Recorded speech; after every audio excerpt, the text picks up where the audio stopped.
Hello YouTube, and this is my 2009 Ford Crown Victoria tour video. It is a 2009 Ford Crown Victoria P71 Police Interceptor. Plain Jane white Vic. I call it the sick Vic. I don't really have a name for it yet. But let's jump right in. Good old key to entry. Alright. So inside, it doesn't have much when it comes to aesthetics. It's really just everything you need, literally nothing more. This car is pretty much, and you'll find a lot of this as we go through this, but it's pretty much the closest thing to a work truck that isn't a work truck.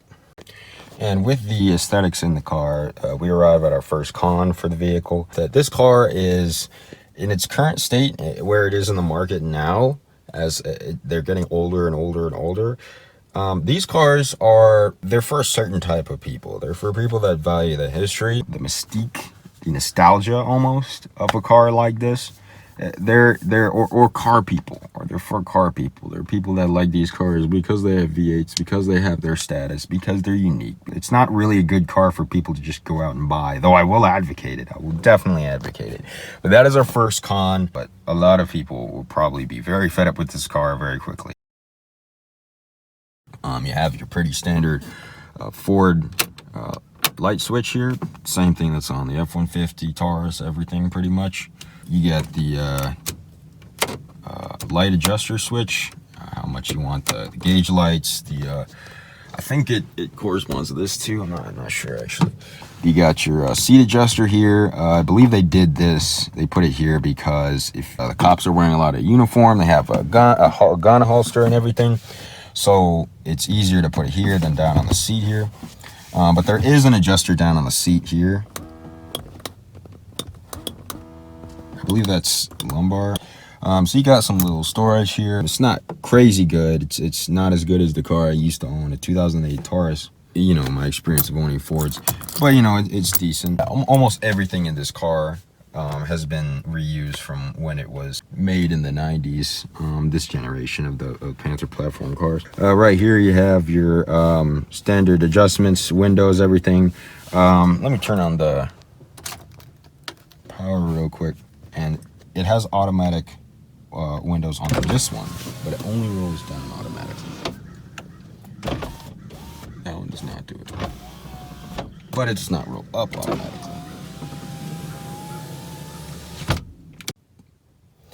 Same old mirror adjustment. It does have power adjusters. On some things, I feel like they cheaped out, and then on other things, they were like, okay, we're gonna put some decent features in here. And I got a feeling that it's probably not specific. Maybe the department order a certain specification for one or another. So here we got the pedal adjustment here.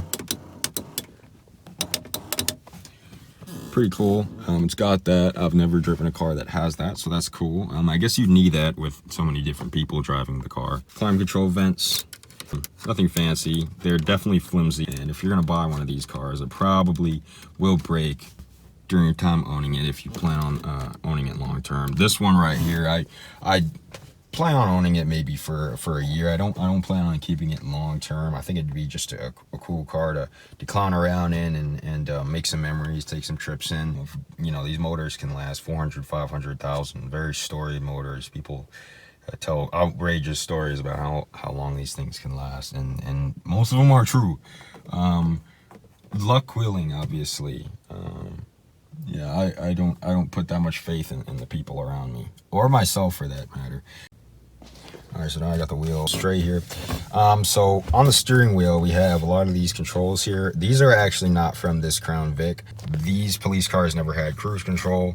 They don't even have traction control. They don't have those kind of luxuries. So this car is not, the steering wheel is not actually out of this car. But there is a way to code the traction control to work. But yeah, the airbags went off on the vehicle that this steering wheel was taken from. And on that note, let me just tell you right now, it has no horn. And there's probably several reasons for why this could be the case. I have not attempted to fix it yet. I've owned this car for about a month now. And that is definitely the main thing I do plan on fixing. Yeah, I mean, this car does have 2 horns in the front, and I'll show you them later on. Perhaps the cops disconnected it because it might have been looped in with the siren system somehow. Anyways, we have our standard wiper stock. You got your brights too, everything. Very, very simple. Very simple. Nothing crazy.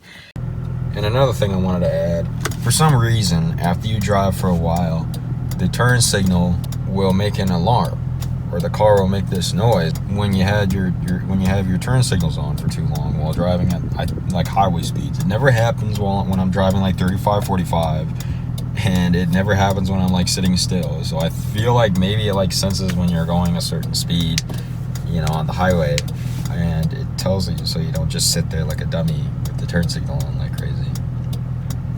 Either way, I don't know if that's a Crown Victoria exclusive thing or with certain Fords. I've never seen it in another car. I've owned 2 Fords in my life. They didn't do that. Another thing I wanted to note also is that this car interior is black. It's black. It's black. It's as black as it could be. You probably won't find a more black car interior out there. That means that the inside will get hot. It will get hot very, very easily. There are other colored interior Crown Victorias. There are some with tan interior, some with white, I think, and gray. But if you're gonna get this, just know that if you get a black one, it's going to get hot very fast.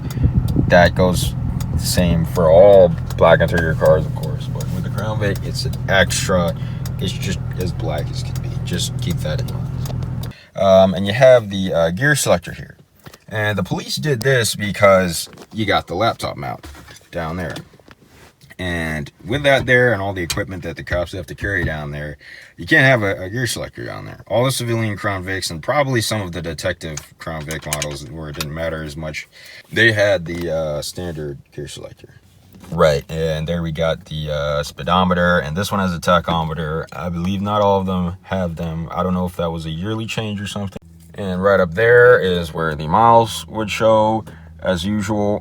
But something that's different in the Crown Vic than most cars, you can hold down this, and always do this before buying a Crown Vic. I actually didn't know a month ago. I went into this car not like being in the Crown Victoria circle, which is, you know, backwards. You want to do it backwards, okay? If you're looking at buying these cars, you press down this and hold it down when the car is on, and it will show the idle hours, how long the cops, or you for that matter, or whoever owned this car was running it in park and neutral, and it will show up there. So definitely make sure to do that.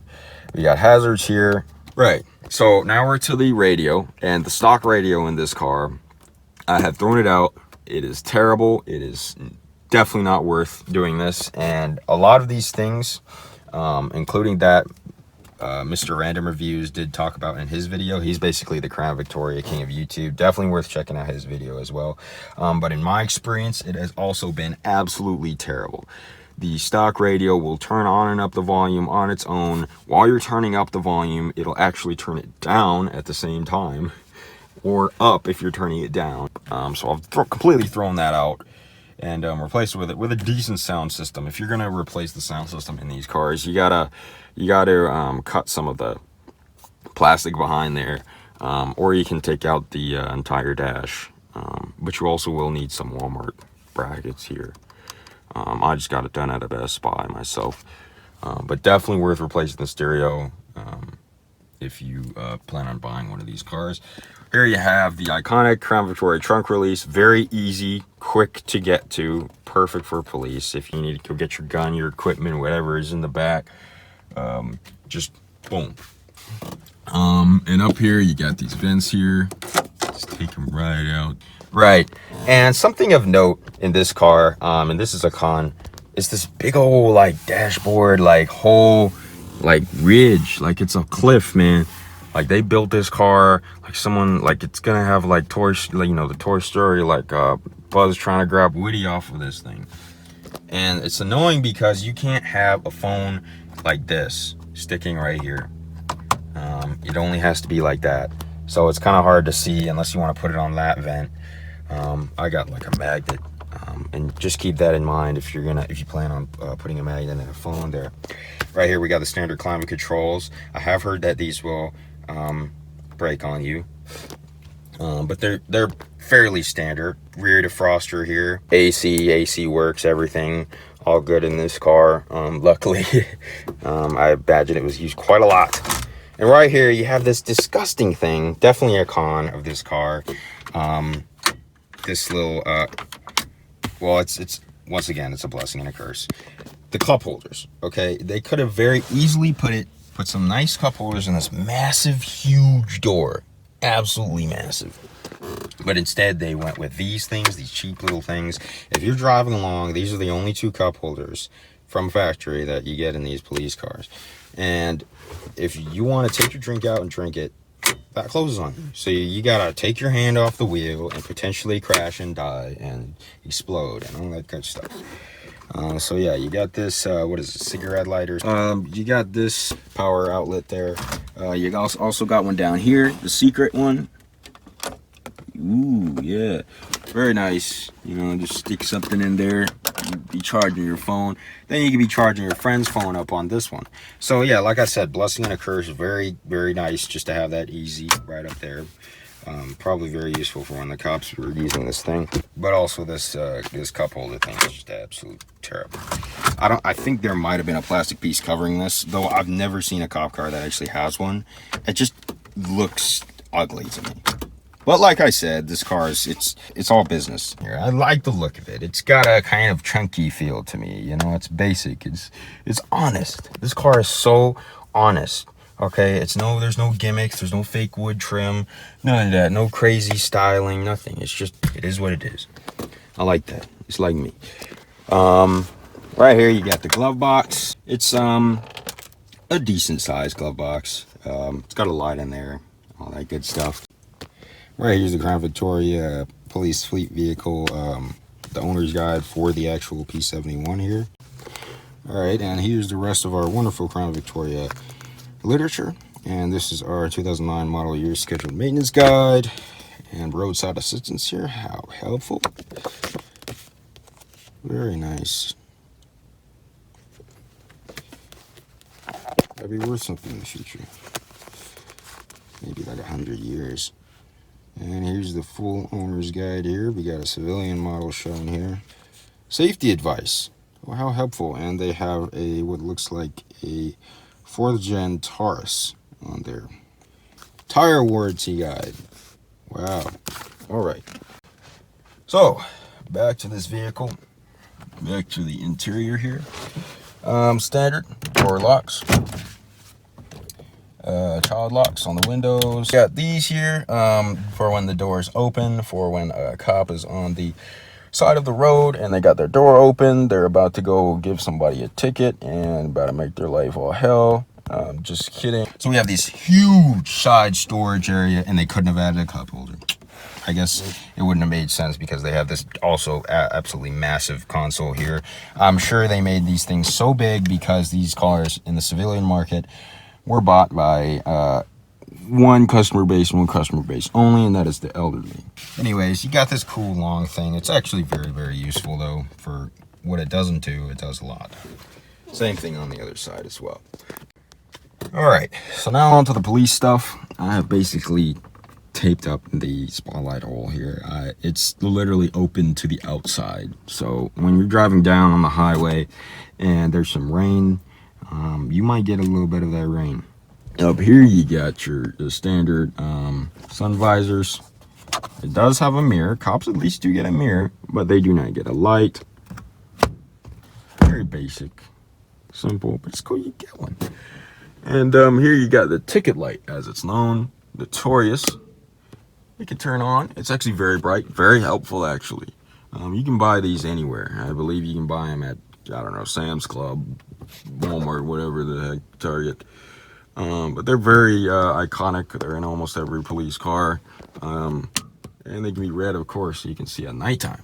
Very useful, actually. I've used this many times to my benefit. Standard mirror, and I didn't bring my dash cam with me right now, but I do have a dash cam that is usually hooked up there. Very helpful as well.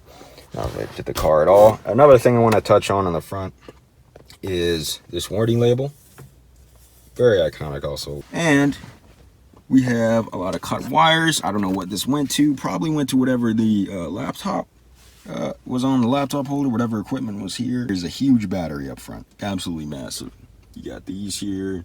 I don't know what these went to. Yeah, those things there. You got your standard OBD2 port down there. We'll see if I can get it to focus. And I have a little switch that is plugged into it. That goes straight to my dash cam, so I don't have to like plug anything in straight, wire anything. Very easy. You got the hood release here. Easy. Park brake release right here. And then you just step on it.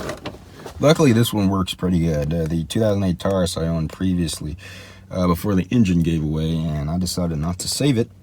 This thing would never go down. Yeah, I had to press on it like good 1 or 2 times, and when other people drove it, they would be stepping on it for like a whole minute trying to get it to go down. It's kind of funny.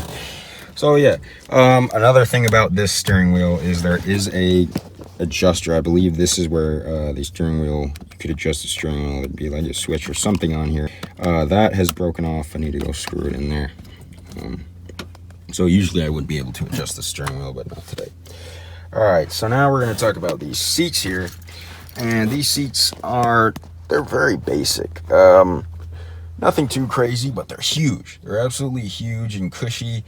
They definitely feel nice to sit in, for sure. But the funny thing is that in the back, they're not cloth like the front. These are called the prisoner transport seats in Crown Victoria, I guess. And they are leather. They're a different material. I'm guessing it's because they're easier to clean. They don't stain. If a prisoner decides to take a big dump in the back, yeah, there's that. The dome light. This seat, it is adjusted with this bar down here. It is not automatic. And before I move on to the back, I want to talk about these floors here. Very utilitarian. They're easy to clean, so there's a pro. But like I said before, the con is there are no aesthetics. Someone will step in this car and they'll be like, ugh. And really, you can't blame them. It's not the best and doesn't really feel great, but it's great if you're, a dirty I work at FedEx, it's dirty, man. It really helps. They're easy to clean. Probably might help to get a little cloth floor mat. Next, we have these mirrors. And these things have the blind spot mirror right there, just stuck on right there. There was one on the other side, but it's not as useful on that side, but it's definitely required on this side. This car has absolutely terrible blind spots. The bubble top really makes it hard to see on the side there. And these things have saved me many times, and they're very, very useful, especially because you're driving a police car, and a lot of people on the highway do not want to pass you. All right, they'll just hang out right behind you and just sit there. And these things are very, very helpful for when people do that. Not as many people do that, especially when driving a plain Jane Vic. Maybe once I get my push guard, more people will do it. Not that I care, but I do want a push guard. Not as many people these days confuse you for a cop as they did maybe 5 years ago. But there are some people that still do. Just the other day, someone was pulling out of an AutoZone, and I was pulling into the AutoZone, and he was in this pickup truck, and he had his window rolled down, and as I was driving by, he looked at me and he panicked. He was like, oh my God. And he grabbed his seatbelt and strapped his seatbelt on, and he hesitated after doing it because as I was getting closer, and he realized I wasn't a cop. And as I was turning in, I had my windows rolled down. I left as hard as I could. So yeah, you'll find some funny things, things like that. You got some chances to be a dick. Like I said, I didn't buy this car to be a dick, to impersonate police, or to have those moments. It just, all this police stuff, it just comes as a bonus. It's fun.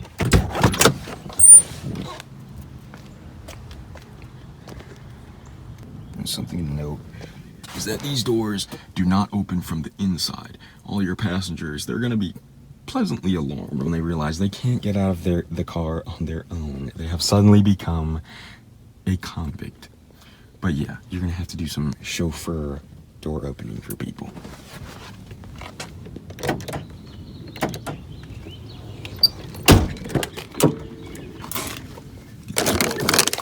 So it's pretty simple in the back as well.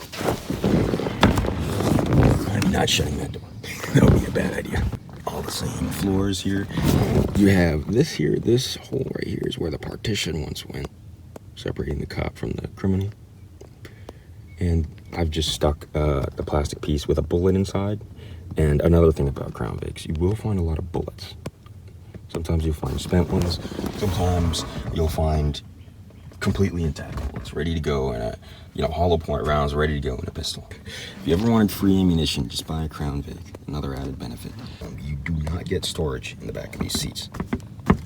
But what you do get, replace that, is stab-proof back seats. It looks like in mine, someone tried. I'm not actually sure if that's what happened, but I tell people that when I take it to car shows and when I show my friends this vehicle. I always say that. And another weird thing the cops did, this might be another con, I don't know how many departments did it, but the cops, they cut my seatbelts. So I had to pull these out of a 2003 Crown Victoria. It might have been a Grand Marquette. They're a different color, but they work just fine.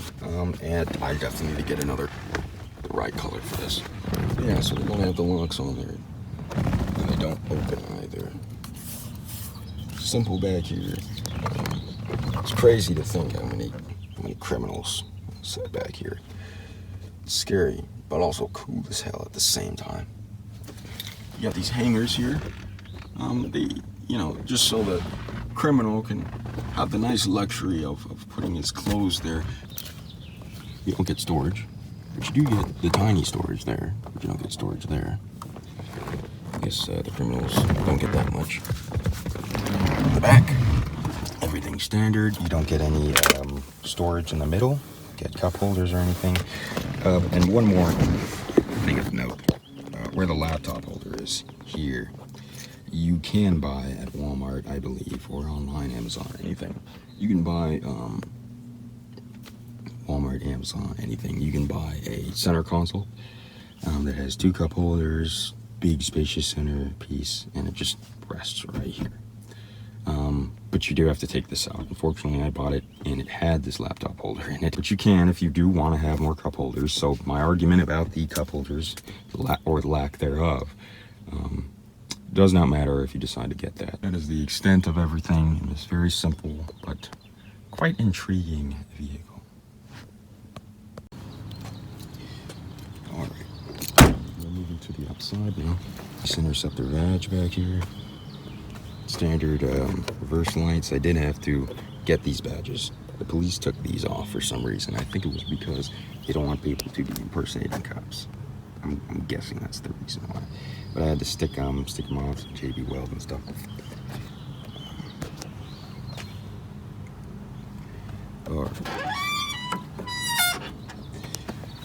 And now we have a trunk that can hold a decent size amount of police equipment, or in some cases, 20 bodies max.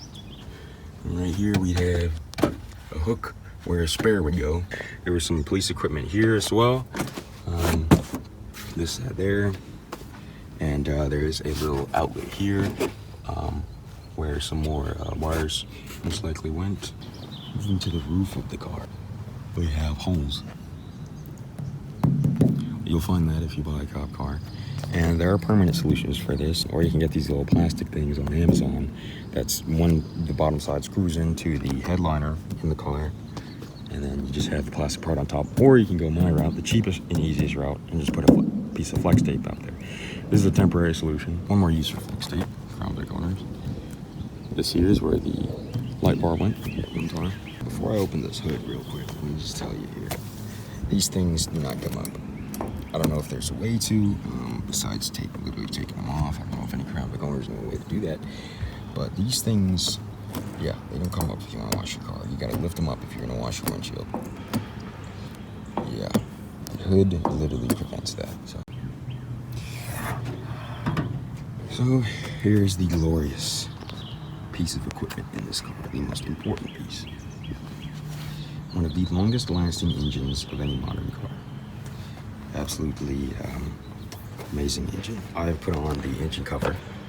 This does not come with the car. I don't think 2009 Crown Vics came with them. I think by that point they took them off.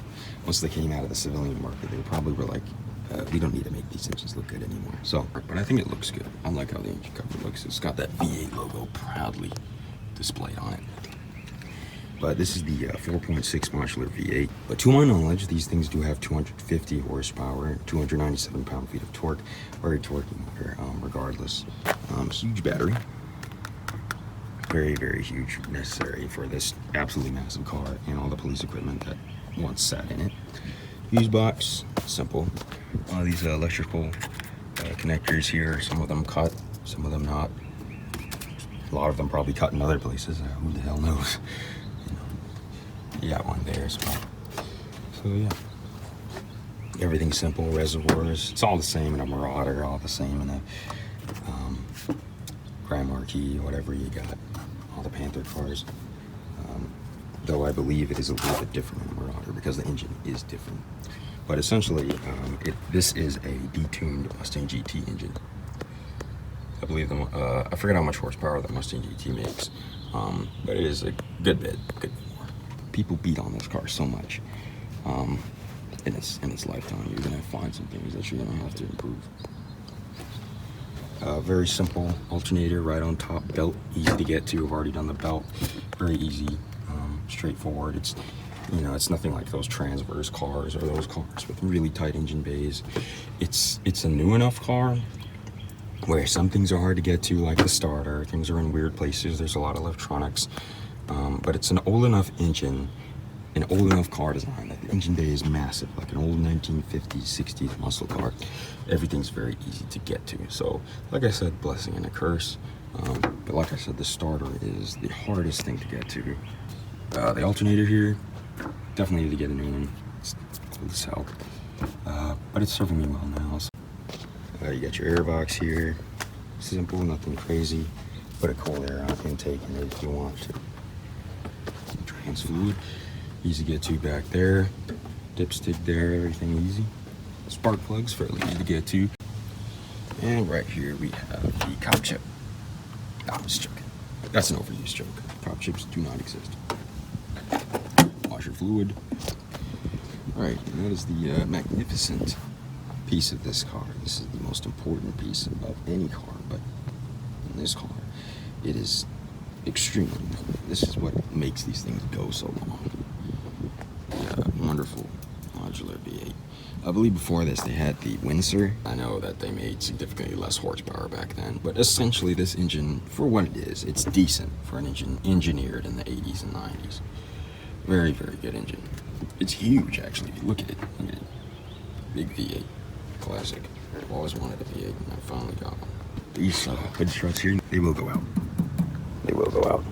This hood is very, very heavy. So, up front we have the standard Crown Vic looks. I think it looks very good. Like the inside, it's honest. Nothing crazy, no crazy style and gimmicks. Got the aerodynamics of a brick, just about. And it's very far up off the ground. Nothing in the form of aerodynamics or science here. Do plan on getting a push bar. You do have to cut the bumpers here and there to do that. And right in there, and if you can see it, is the siren. There are horns in there as well. That's how I know there are horns. And they do have the famous plastic covers. They replaced the headlights on these as well. Very good with those clear headlights. Now this is standard police steelies. They're on every Crown Vic, but I have heard, to me it's an urban legend, that these things help cool the brakes better.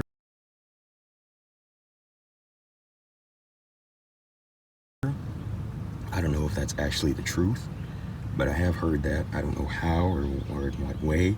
I mean, they look like they just have a hole like any other wheel. Anyways, I do love these police steelies. These, to some degree, need a repaint. They rust very easily, but mine are doing decent on rust. So in the future, I probably will repaint these black. I like the design. It's simple. It's black. I love black rims. And it's iconic. I have no plans to replace them. I might replace them with some good American racing or crack car. 5-spoke muscle car rims. I had those on my old Taurus, and I love those. if I'm gonna go for any look on this car that isn't police look, it's gonna be that. So there you have it. There's my video on my 2009 Ford Crown Victoria Police Interceptor.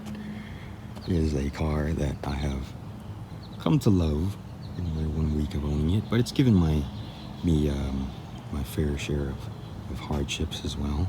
But all in the sake of the future. Problems it's given me are limited to the differential, the rear end. Anything transmission related. Transmissions are basically the Achilles heel of a Crown Victoria Police Interceptor. Everything else will last. The inside, easy parts replacements, honest, hard to break. Everything just hardy as hell. Outside body, it's just this paint job is literally a Walmart rattle can job. The cops, when they retarded, whatever the shop, they just freaking just spray painted it. Just, I don't really care about the paint very much. You can just get on this car, get on the roof and just freaking walk on it, do whatever the hell you want. But the engine won't last forever. But the transmission is the bit that will fail on you if there's anything.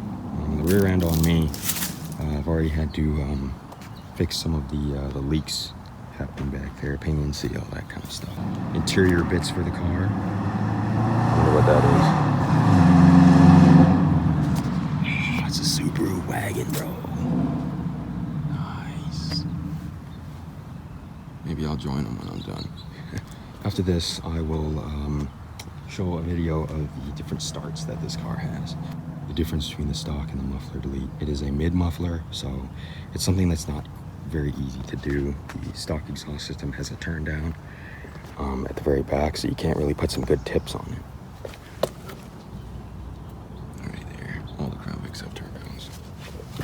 So yeah, mid muffler delete. Pretty much the only thing I've deviated from stock on this vehicle. I guess I got a little tree. Does that count as a mod?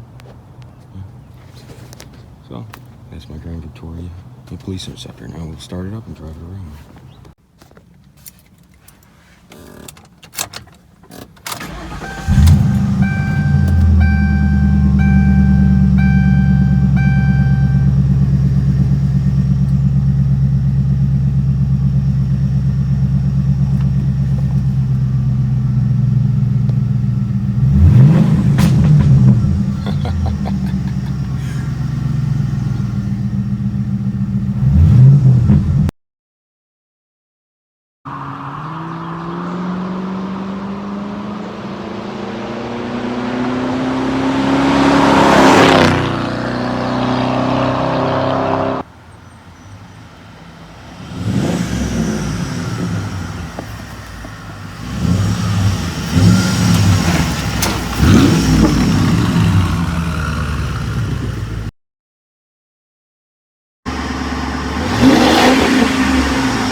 One last little bit I'd like to add before I bring this car in for the day is that within the Crown Vic circles, this car isn't really much. It doesn't have a lot of police equipment that got left behind from the cops. It's the white color. It's the plain Jane Vic. Nothing crazy. If I do buy another one, I definitely want to get a black one. It also doesn't have a push bar or anything. But it is the Crown Vic and it is a police interceptor. And I will say, you won't catch the eye of a lot of other Crown Vic people. But you will look quite unique coming into a car meet or a car show or anything of that sort, and you will turn a few heads for sure. It is definitely one of those cars that is well known by car people and non-car people alike. So I just wanted to add that one in there. Oh, and one more thing. It's a V8. You're gonna burn a lot of gas. I completely forgot to mention, because my badge is missing on the back. This is a flex fuel. It'll run on corn. E85. That can definitely come in handy. I haven't done it yet because I haven't found any gas station that will sell that yet. But that is definitely worth mentioning. I don't know when they started it. I think it might have been after the 07 when they did the refresh. I don't know exactly. But it is a flex fuel. Alright, I hope you enjoyed my review 1 month first impressions tour video of my 2009 Crown Vic Police Interceptor. Have a great day, and thanks for watching. And now one final note I'd like to add now that I've finished the actual video. This is the worst crime of all that the Crown Victoria commits, and that is the fact that you cannot fold down the seat. With as massive as the car is, as massive as the interior and the trunk is combined, it would be an amazing utility to utilize the entire space of the vehicle to carry very long objects. With that functionality, the car could almost be a pickup truck. But unfortunately, this incredibly useful and extremely strong and very hardy and capable vehicle can't even do this. And for that exact reason, I believe that is the greatest crime and the greatest flaw in this car. Even worse than the transmission, really. Then the dashboard, then the radio, because that's a functionality problem.